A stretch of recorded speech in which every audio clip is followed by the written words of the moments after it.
Welcome back, America. I'm Hugh Hewitt. Last week I was in the Senate Dirksen office building, and an old friend, Jim Talent, came up to me and told me something I did not know, that he and former Senator Bob Graham had done a lot of work on bioterrorism, pandemic preparation, told me about the Center for Disease Control and the National Pandemic Center at Johns Hopkins, and left me a little bit worried. Senator Talent, good morning. You gonna ruin my morning again?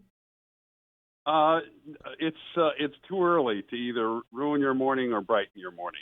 I think we'll know a lot more if we do our regular interview a week from now. All right, Don't know. explain your background first on pandemics, because I want people to understand you're not just making this up as you go along.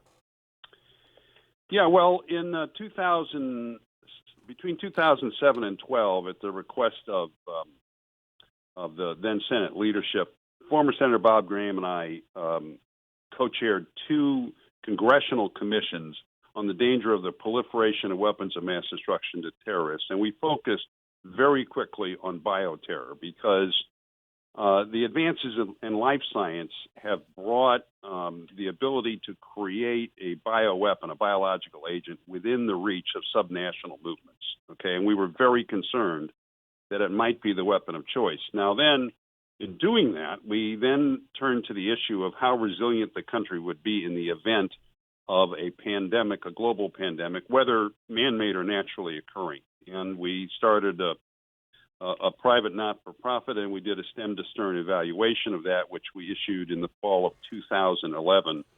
And I really am pretty proud of that, although I want to say that, we assembled a group of health leaders who did, obviously, they had the expertise to do the work. But that's when I got clued in on these issues. So I would say, for a politician, I know a lot about these issues. How's that? That is good. And so with that background, I want you to comment on Senator Tom Cotton's tweet of yesterday. He wrote, China, but also Germany, Japan, Vietnam, Taiwan, all countries with person-to-person transmission of coronavirus. Meanwhile, flights from China are landing in the U.S. every hour. This has to stop. What do you think, Jim Talent?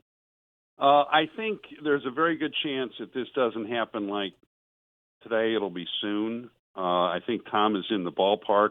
I do have a lot of faith in our public health officials at the CDC, and I think they'll take the right step when we need to take it. Can I give you 4 new things about this, or yes, 4 just real quickly? Okay. The first thing is the key thing at this point, a lot of questions, okay? The key thing is what's called the R naught, which is the average rate of infection from one person to another. How many people is an infected person on average likely to infect? So if that number is 1 or below, they don't really worry about a pandemic. If it's above 2, and the further it is above 2, it's concerning. It's very concerning, and we don't know yet. Because to figure it out, they have to do what they call gumshoe epidemiology. They have to go back and talk to people who are infected, find out how they got it, and construct conclusions over time. Okay, different countries are coming to different conclusions. I have not heard one that is below 2. Okay, now again, we don't know, and we'll know more on that issue, which is the key issue, I think, in about a week. R odd. 2. Okay. Yeah, R naught. I think it's NAUGHT. R naught. Okay. 2, everybody says this is good news. The Chinese are being much more transparent this time. So I tell people this is not the time to beat up on the Chinese. Okay, we need to work with the Chinese. I mean, I get it, but they're being much more helpful this time around, and you understand why. 3, a piece of good news. I mean, the bad news is it's highly unlikely we're going to be able to get a vaccine in a relevant time frame. As Randy Larson told you, you can't just spend a bunch of money and flip a switch and get a vaccine. The good news is, what I'm hearing is there are promising antivirals that will be therapeutic, and that's really important. And so the issue there is, how good are the ones we have? Can we make other ones, and can we manufacture them quickly and get them distributed? And what is the FDA going to do in terms of approval processes? I mean, these are things that are being talked about now. The good news from a diagnostic front is that you can diagnose this in about an hour. The bad news at this point is you have to have a sample of the disease in order to do it, and only the CDC at this point has it. So what I'm told is that suspect cases have to be sent to the CDC now But the CDC is acting very quickly to get samples out to all the states. What we really need is point of care diagnosis, so hospitals, local hospitals can do it so we can get it really. What are we really doing, quickly. Jim Talent, less than a minute, about people landing from China? Are we asking them to self-report? Are we following them? Are we tracking Well, the them? only thing I've heard is that one group that we've moved to an Army base, and this is the sort of thing we're going to have to consider, because what if you are going to quarantine people who are coming in, where do you put them? I mean, what do you do?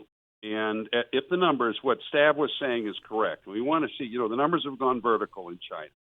The way these things work is you get 2 cases, 3 cases, 4 cases, 5 cases, and then when it's bad, it goes to 50, 100, 500.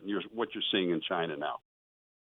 So next week will be the tell. In the meantime, that's what my people say, that they'll know a lot better in a week or so. Next week will be the tell. In the meantime,